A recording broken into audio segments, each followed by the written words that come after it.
Today on episode number 166 of the Teaching in Higher Ed podcast, Dr. Bruce Hoskins and I attempt to model how to have healing conversations about racial identity.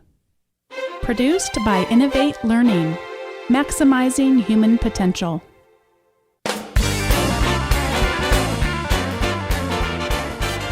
Welcome to this episode of Teaching in Higher Ed. I'm Bonnie Stachowiak, and this is the space where we explore the art and science of being more effective at facilitating learning. We also share ways to improve our productivity so we can have more peace in our lives and be even more present for our students.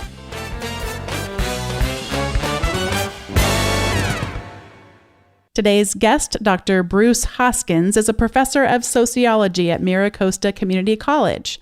He's an Oceanside, California native. Like the students he teaches, his educational journey started at a community college. After earning a bachelor's degree in ethnic studies, he discovered his passion for the subject and for teaching. This led him to earn a PhD in sociology with an emphasis on race and ethnic relations and multiracial identity formation from the University of Southern California. Beyond teaching, Dr. Hoskins continues to research multiracial identity formation, and in the fall of 2011, he published the book Asian American Racial Realities in Black and White. His text examines how people of Asian, white, and Asian Black descent experience race. He is also a spoken word hip-hop artist who has released 2 albums with poetry, hip-hop pieces that cover his experiences, and as a father, husband, son, professor, and mentor. And something that's a little bit different about this episode from normal ones is that I've actually known Bruce since high school. We have not stayed in touch too closely as much as Facebook would afford. It has been many, many moons since we've ever had a conversation together. And I contacted him about being on the podcast. I listened to some of his spoken word poetry, and I watched his videos on his YouTube channel of his Strange Fruit sociology show, and really got intrigued by the idea of having him come on the show to have a conversation about racial identity. Though I thought it might be interesting, rather than to speak about it from a hypothetical thing, to do somewhat of an ethnographic approach for each of us as we thought back to our younger years when we did know each other and were in social circles with one another, and how we experienced our own racial identities forming. So a little bit of a different episode. You're going to hear some things about each of us that would normally maybe not come up on conversations like this, but each of us really believes in the power of these healing conversations about racial identity. So please join me in welcoming Bruce Hoskins to the show. Bruce, welcome to Teaching in Higher Ed. Hey, how you doing, Bonnie? It has been a long time. It has been a long time. Indeed. Mm-hmm. Yeah. When you contacted me, I was really like, this is Bonnie. Well, Frazee, your maiden name is so, with the name change, I was just like, no, this is definitely the same Bonnie. It definitely looks like her. But man, it's been, over 25 years, for crying out loud, that we've interacted with each other. So awesome. Besides being friends on Facebook and everything, I was really looking forward to hearing from you. And not only did you have that sort of difficult to pronounce last name, but you knew it was love when you saw the new last name being so difficult to spell and pronounce. So you're like, she must really love that man. She married into that last name. So it was like, look, I didn't even try. I didn't even try to say the last name. I'm like, I'm gonna pass on that. Buddy, hey. Well, I really appreciate you not just coming on the show, because lots of people come on the show, and it's a great way to promote textbooks and to promote people's work. But you and I are going to embark on a difficult conversation for both of us. And I just thank you for your courage and your trust in me, because we are 2 very different people who are going to talk about race today. Indeed. I'm looking forward to it. So why don't we start out with what are some of your earliest memories of even knowing what race was? The earliest memory that I have that was vividly and clearly about race was actually in my senior year of high school. There's things that I've thought about before that I know were racial, to say that I know that in retrospect they were oriented around my race. However, I didn't have proof that it was about my race necessarily. And so there's a lot of things that I've unpacked for myself later on to say, wow, this probably has something to do with race, but it wasn't clearly and definitively racist. But in my senior year of high school, I dated a young white woman, and her father secretly dated her because her father was, I don't know how else to say it, was a white supremacist, definitely had negative attitudes towards Black people specifically. And so we dated secretly. I didn't know a whole bunch about her father at the time. She just said, let's just kind of keep this on the down low. And I'm like, well, I'm fine. I don't need to meet your parents and whatnot. But I remember this day. It was almost, it feels like it was yesterday, where she comes to school crying and tells me that she has to break up with me. And I'm like, did I do something wrong? What's going on? And she said, well, my father found out that I'm dating a Black guy, and he beat me, literally beat her up over this. Somebody, an anonymous phone caller. I'm not even kidding about this. I can't make this stuff up. An anonymous phone caller left a message on their answering machine and told the father, or told the family anyway, that his daughter was dating a Black man. And like I said, he physically abused her for that, and she wound up breaking up with me as a result of it. We were so young and foolish, though, that, like about a month or so later, we wound up, reconnecting and getting back together. And later on, her father even met me, didn't say a whole bunch to me, but for whatever reasons, allowed us to date the second time around. But, that was obviously and tragically a racist moment in my life that I remember very, very clearly. Like I said, most other things were very racial, but that one was my first clear memory of being treated in a negative way. Another thing, well, you asked me just for my first, but I have another one. Oh, I'm sure you do. Please share. And so, Bonnie, this was the one that I warned you about, because that, this is something that when I went through it, I didn't necessarily understand that it was racial. Or that it was racist. I just knew how bad I felt afterwards. And this is something that I really encourage people, and especially like my students, since I teach at a community college, that there's a lot of things that you feel bad about, and then you wind up later on finding out that the reason why you felt so bad actually has a name. And I found out later on that the name of that was racism and stereotypes and things like that. But when I was at El Camino, I was quite the spirit guy. I was Mr. Spirit, Wildcat Spirit Club. I was president of Wildcat Spirit Club and all of this stuff, and really had a good time at El Camino. And really, I was a two-sport athlete, played football all 4 years, did track and field for 2 years, did basketball for 2 years. And so I was really out there, doing my thing. And people knew me, and they knew I had a good sense of humor and all of this. And so I was invited. This is where the cringing starts, because we're class of 89. I'll at least, anyway, I don't know what class you were, Bonnie. I know 89. If you don't want to tell anybody your age. But I'll tell people mine. Class of 89. And so, just to give people the space of where we're at in time and what's going on in society and whatnot. But we had a big pep rally, and I was asked to do a watermelon eating contest.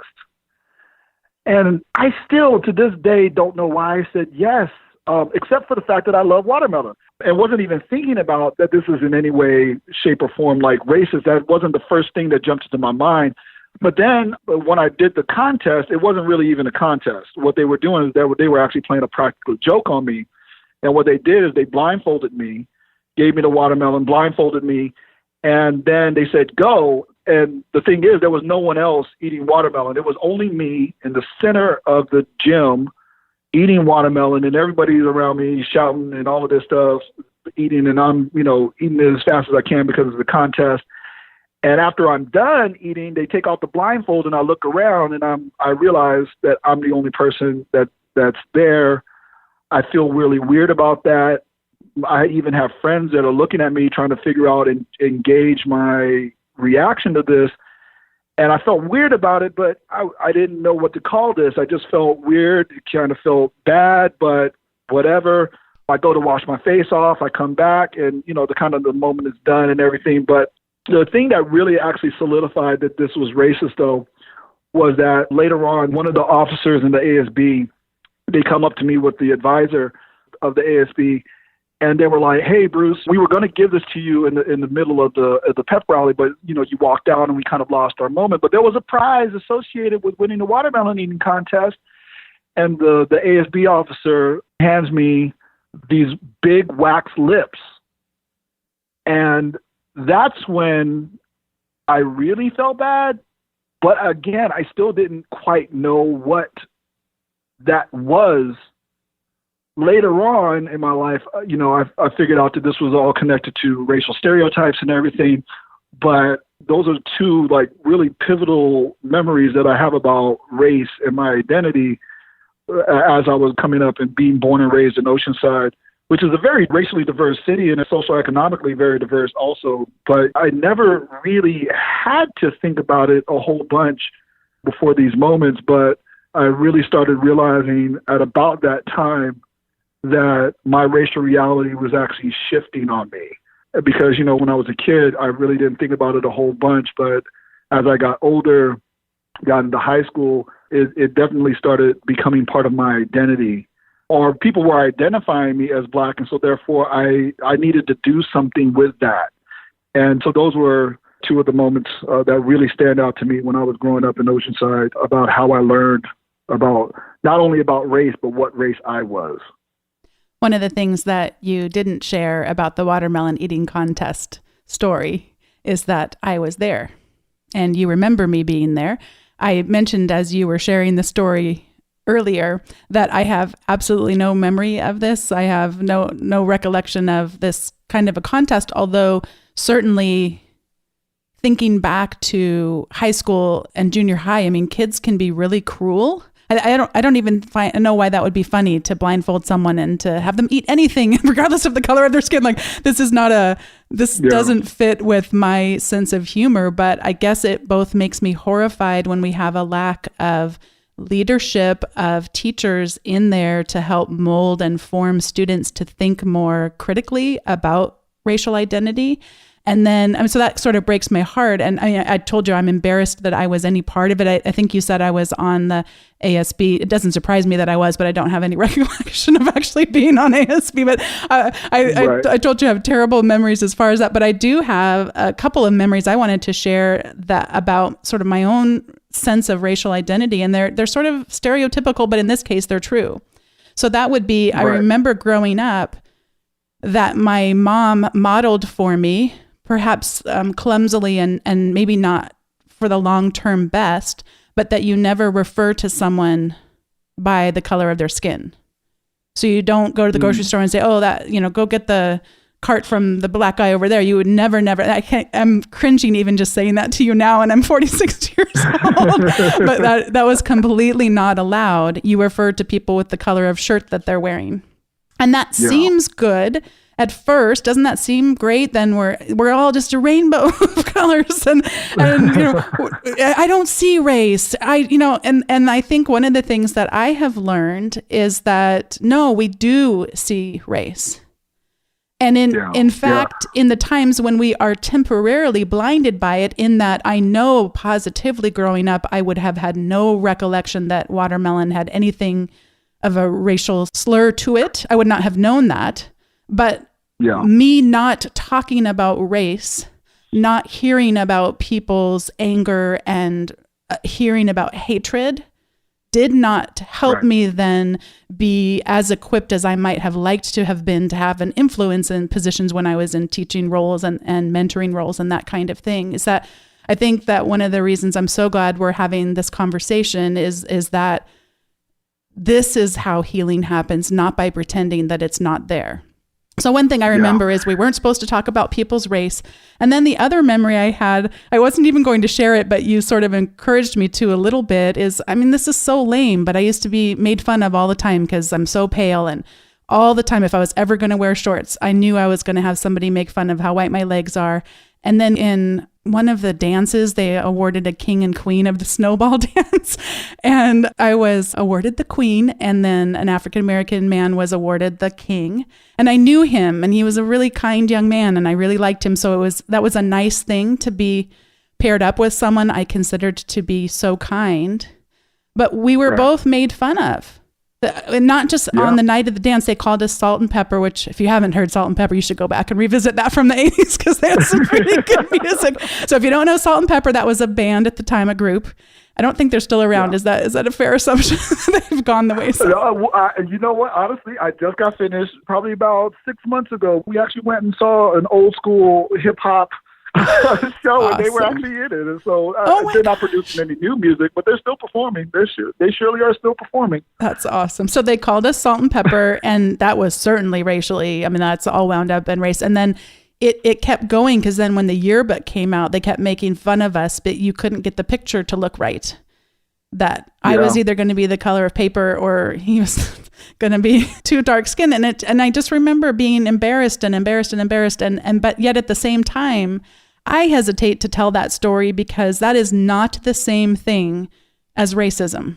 That's not the same thing. Yeah. Kids make fun of kids, and a lot of it has to do with your appearance, and sometimes your ears are too big or your eyes are too small or whatever the thing is, but that is not the same thing to institutional racism. So I guess I bring it up just for people who are not a person of color to not be thinking, oh, I know exactly what you mean. You know what? When I was young, I had this happen. No. That is not the same thing as institutional racism. So I guess there you go. Yeah, and I really want to make sure that your audience understands what we're really doing here, because you and I, although we weren't, at any time like best friends or anything, but we definitely respect each other and knew each other and interacted with each other a lot back in the day. And I was wondering where you wanted to jump in on. Bonnie was actually the ASB officer that gave me the wax lips with the advisor next to her and, said this was going to be your prize. But I understand why for you that this wasn't a moment to even remember for you. But for me, it was actually the foundation of where I would understand race and understand my place in a racial, in a racial hierarchy where black is at the bottom and white is at the top. And so we need to have honest conversations about this, and we all need to sit in, as you said earlier, sit in our anger. We were talking about this later on, but we all need to sit in our anger, our pain, our hurt, and listen to other people's stories and own the spaces that we were at. But but also understand that we're not that person anymore because we've continued to grow and develop and stay honest and to have these conversations. Like I said, I just wanted to let your audience know it's like this is a very real, authentic conversation that we're having, and we're gonna heal. This is gonna help us heal and be better, not only as teachers but as people. In your story, one of the things that starts to emerge for me is that I'm hearing you tell the story, and yes, there are people, but there's also institutional racism, which just requires so much more than individual healing. Absolutely. We all have to be resisting. We all have to be in the fight. And that means just continually being woken up to our own inadequacies. And I wonder if you would talk a little bit about standpoint theory and how that informs some of your thinking about racism, because I think there's sort of a way we might fit that in here, if I understand it correctly. Yeah, so standpoint theory, I know other disciplines use it, but for us as sociologists, we just talk about how where you stand, where your experiences lie, and your, the places of privileges and the places where you're not privileged, that those inform how you interact with folks, and how you shape your reality and how you interact with institutions and what your perception is of those institutions. And so standpoint there, let me give you a very real example that I used actually in my textbook. It's just later on, I didn't share that chapter with you, but where I talked about where it was a strange food sociology video where my co-host and we talked about how when the Michael Brown verdict went down, this is, I think is like, about 2-3 years ago now, when the Michael Brown verdict went down, this was about Thanksgiving time. Right. It was right there around Thanksgiving. I remember that vividly. And the reason why I remember it so vividly is because when the grand jury decided not to indict the police officers involved in the Michael Brown shooting, I remember my black friends and other friends who were social justice oriented, but black people specifically, really talking and really engaging in regards to, yo, this just happened. This is real. How do we deal with this? What are we going to do? Where's the march? Where's the protest? What are communities doing? What's creating action plans and stuff like that, and really going in. While the vast majority of my white friends, we're talking about Thanksgiving recipes, how they're going to go and visit their families, and oh my God, I'm gonna take a nap after eating the turkey because of tryptophan and all of this stuff. It's like, when I saw that, it was just so real and so, and for me, I'm actually getting a little emotional about that right now. That was such a stark contrast and such a vivid image of literally the different world that I live in versus a person who, being white is no fault of white person, right? But this idea, this construction of whiteness, that's what I prefer to talk about, because saying white supremacy just really scares the hell out of people. And then they get a very false image of what a white supremacist is. I remember an episode that you were talking about, I think it's Steven, I don't know what his last name is, but talking about when you hear the word white supremacist, you think of the KKK, you think of the hood, you think of burning crosses. But it's like, I try to stay away from that and try to just talk about whiteness as a institutional construct, and how we're taught to favor it. We're taught to believe in it. We're taught to trust in it. We're taught to give it the benefit of the doubt when it's doing something wrong. And so this social construction of whiteness is so real that it can cause a very different lived reality for people on a day-to-day basis versus the people that it's not constructed for, the people that it's set against. But like I said, that Thanksgiving, I'll never forget it. And I don't want to make anybody feel guilty for talking about Thanksgiving, because that's what you're supposed to talk about. That's what regular people are supposed to talk about during that time of the year. But for me, at that moment, it wasn't even about Thanksgiving. It was about the police officer that was responsible for Michael Brown's death was not indicted. But I really want to make sure that people really understand the problem is not necessarily the person. Police officers are not the problem, right? It's like there's a person in that uniform, right? The problem is the institutional behavior of the police, not necessarily individual. It's like what the institution trains and teaches people to do, that's what it's doing. But that's what people wind up doing. And the challenge that we're all having is that people are not necessarily the problem, is what people are taught, I would argue, is the problem. And so when you see a police officer wrongfully kill someone, then you just say, okay, that's just a bad police officer. That's an argument that I hear from a lot of the conservative spaces and from students who tend to lean a little bit more on the conservative side. And I completely respect that argument. It's like, look, I get it that they might very well be a bad officer or just a bad person in general who just happens to be wearing a police uniform. But you cannot create, and this is where the sociology comes in, this is where data and research comes in, you can't create the patterns, the statistically demonstrable patterns of the rates at which Black people are more likely to die at the hands of police officers. You can't create that pattern by explaining just one bad apple in the bunch. And so I'm pointing more towards the institution itself and what it was founded on, the training that happens in that space. When I was doing research in this, I found out that there's some police departments that require less training than what you would need to become a hairstylist or a barber. Mm-hmm. I'm not even kidding. I'm not joking about that. And my jaw dropped to the ground when I read that, and just that police officers, that their job is so difficult. And I really appreciate the people who are volunteering themselves and potentially their lives to this work. I really appreciate them. Me as a scholar, as a Black man, as a social justice advocate, I really question how the institution prepares them for their job. That's the thing that I see as a far bigger problem than necessarily the motivations of people. And so if we want to create different behavior, then we have to change the behavior at the institutional level rather than change it on an individual level.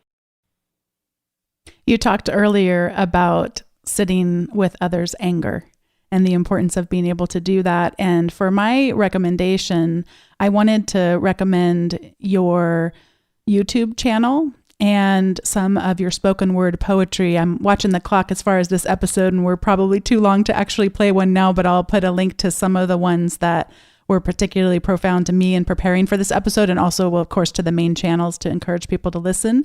We'll have links aplenty in this episode too, also over to your website, because people can purchase your spoken word poetry there too. So I'll link to a lot of the resources.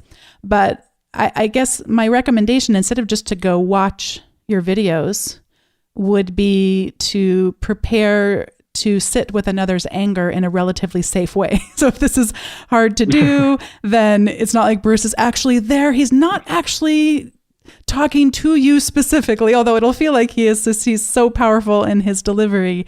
But I think that's a good preparation for us to just be continually preparing ourselves to, I mean, I could go on and on about, it's not even just about race and ethnicity, but you were saying, Bruce, that you've been thinking a lot just about life and death, and some of your poetry comes out in just some of that would be maybe pretty deep for some people to go and watch. And I'm saying, no, we have to do that, because so much in our society, we've socialized ourselves to not grieve and not mourn and try to fix people. And I know you and I share a faith background too. And sometimes the people of faith are the worst, where they're like, don't feel bad. At least he's with Jesus now. This is not helping. You are not helping. So at any rate, I'm going to recommend people go listen to your magnificent, powerful, gut-wrenching spoken word poetry. And I'm going to put some links in the show notes and pass it over to you to make your recommendations. And to stay on the spoken word poetry vein, and thank you for the kind words. I really appreciate that. Spoken word poetry is something very different for me than I think it is for a lot of folks. That I definitely deal with the emotional content of life.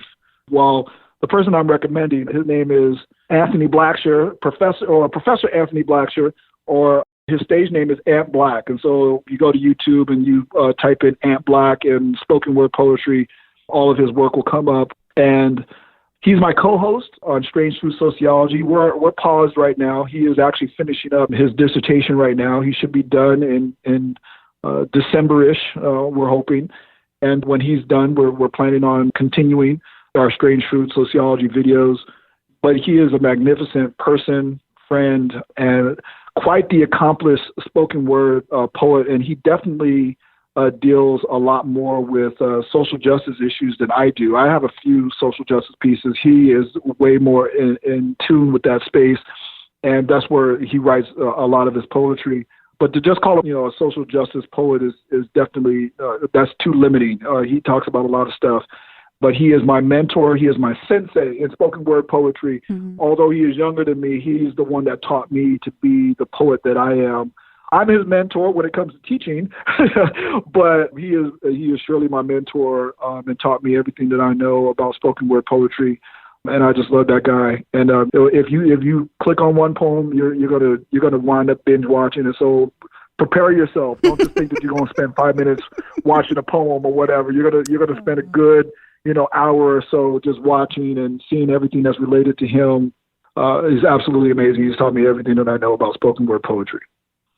Bruce, this has truly been just a really thing I'm going to treasure, being reconnected with you like this. And I'll admit to not really enjoying reconnecting with people from high school in general. I mentioned not having a good memory for a lot of that part of my life, but also just, my gosh, surface conversation is just like abundant in those.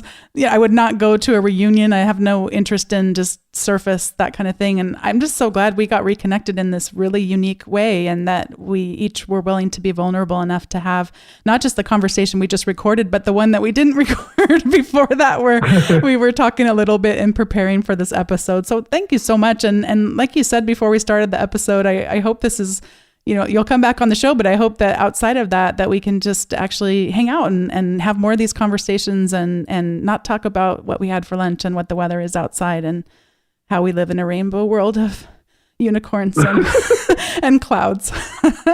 But there's tough stuff going on, and we got to do the work.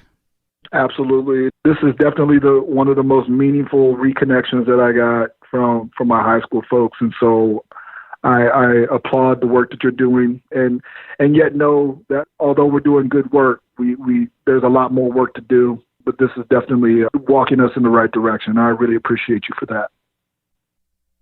As some of you might know, we have an editor for our podcast. My husband and I do. His name is Andrew. And sometimes when Andrew is editing the episodes, he'll send me a note and explain why he took something out of the episode. And occasionally it'll be that he doesn't think that the listeners want to know how the sausage gets made, as he says it, which always makes me chuckle. And in this particular case, I want to tell you a little bit about how the sausage gets made, or in this case, how this episode came about, and share some of my reflections on being reconnected with Bruce in this way. I was first reconnected with Bruce on Facebook. I can't tell you exactly when it was, but I remember being really intrigued by the fact that he was also a professor like me, and also being interested in his spoken word poetry and his sociology videos. And I just thought that he would be the kind of person I would really want to talk with and reconnect and talk about our teaching. He has such a big heart for his students, and started to get the idea that it would be fun to have him on the podcast. And we kind of went back and forth a little bit over some months, and finally decided that this was the season when we were going to make it happen. And when we started, we went back and forth a little bit over email as to what the subject might be. I know he has a big passion for his textbook and what he's been able to do with that. And I was attempting to find a little bit more of a broader theme beyond sociology too, just to extend that to other disciplines. And so when we connected on the call for the actual podcast recording, I pitched the idea that we might each just talk about, since we did grow up together. I mean, we didn't grow up together like, I don't remember if it was just high school or if it was before that, but that we would have grown up in similar cities and in similar places and had at least gone to the same high school, and that it might be interesting to weave together our own experiences of race growing up, because we have had people of color before on the show share that, as many of you I know have listened. And we have also had Stephen Brookfield, who is a white male, talk about his experiences. And Bruce actually listened to Stephen Brookfield's episode and really liked what he had to say about race and white privilege. And so that was kind of my vision for the episode. And what I thought would happen was that we would have almost like a theoretical conversation that, oh, well, isn't that interesting? We went to the same high school, but that was sort of where it began and end. And Bruce stopped me and said, I would be happy to share those kinds of stories, but you should know that you're in one of my stories. And I was completely taken aback, and hearing him recount this contest that was put on, I was just completely horrified. Candidly, we talked for an hour, and I just felt so honored that he would share with me that raw of a story for him, and then also just felt terrible. I think that contest was completely mean-spirited, even if there were no racial overtones in it. What a terrible thing it would be to play a joke on someone who thinks they're in a contest, but no, they're not actually in a contest, and it's sort of to humiliate someone. I just thought it was really mean-spirited. I have no memory of being in student government in general when I was in high school, nor do I have any recall of this particular event. And a couple people that I've shared that story with, they've assumed that it meant that it didn't really happen, that perhaps Bruce remembered the story wrong. And that's not at all how I see it. I assume that the reason I don't remember it is because of my white privilege, that this is an event that would not have been memorable to me in the sense that it wasn't a pivotal moment in my life for the way that it was for him. And I'm going to admit that I do have that urge of, gosh, just couldn't this episode get lost in the mail on the way to the podcasting platform so I could look like the good white person who's never done anything like that? And it was really hard to hear that about myself, that I was involved in any way with this, even though it was 20 plus years ago. I've been really impacted by Stephen Brookfield's writing on race. He's done that in a number of his books, but the most recent one that I read is Becoming a Critically Reflective Teacher. And in that, he shares, it's very clear that far from having no racist bone in my body, my skeletal framework has racism as its bone marrow. I learned stereotypes and biases through jokes with peers, family conversations, and media images that flourished in the vacuum of no contact with anyone other than whites like myself. And that's a closed quote there. I'm now back to be me talking. I don't want to sound like I'm making excuses, but as I reflect on what Stephen has said so much in his writing, I would have had no idea that there were any racial stereotypes having to do with watermelons at that age. And it's strange to think about, but just how we can be taught these things through, as he says, peers, family conversations, and media images, and not be aware of it, and that it's in our veins, it's in our hearts, it's in our minds, without us always being aware of it. And that doesn't make it okay. To me, what it means is that racism is systemic, not only inside of individuals like me who can be cured and forever healed. This is back to quoting Stephen Brookfield in another part of Becoming a Critically Reflective Teacher. Quote, for whites to hear students or colleagues of color describe their experience of racism with all the pain and anger that involves what is theorists of transformative learning call a disorienting dilemma. This is particularly the case if the situation being described is one in which you've participated or eerily close to one you're experiencing. This episode we recorded way before it's going to air, and it's been really hard on me reflecting on my conversation with Bruce. And I did want listeners to know that I apologized to him for that incident that I didn't have a recollection of, and that we really had a very moving conversation of just both wanting to connect on healing of our society and how much a treasure it is when people different from one another can come together and be raw and real like that. And since the recording didn't seem, I don't remember that it captured as much of my apology to him as I would have liked. I just wanted to make sure that people knew how seriously I took that and just how devastated I am that I was any part of that. And I wanted to express my own continued desire to heal, and yet at the same time know that without conversations like the one I had with Bruce, without continuing to put myself into situations like that, I will never be able to be where I want to be. And this is my final quote from Stephen Brookfield's Becoming a Critically Reflective Teacher. Quote, but becoming critically reflective is hard work, a long incremental haul. In the struggle to do this, teachers run political and professional risks and exercise personal demons. Thank you, Bruce, for being on the show. Thank you for sharing a painful story with me and opening up your life and your stories to me and to everyone who listens to Teaching in Higher Ed. And thanks to all of you for listening and opening yourselves up to considering issues of race and ethnicity in our teaching.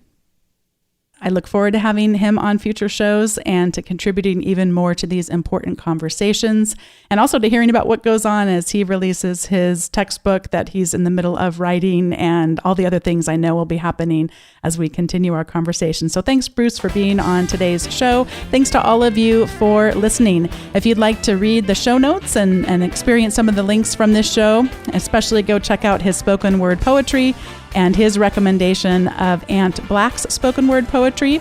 You can do that at teachinginhighered.com/166. Or if you'd like to have those show up in your inbox without having to remember to go and check, you can always subscribe at teachinginhighered.com/subscribe. And we have a little bit more private conversations that happen on our Slack channel. If you have an interest in not as open public of a conversation as Twitter affords us, you can Learn more about the Slack channel by going to teachinginhighered.com/Slack. Thanks so much for listening, and I'll see you next time.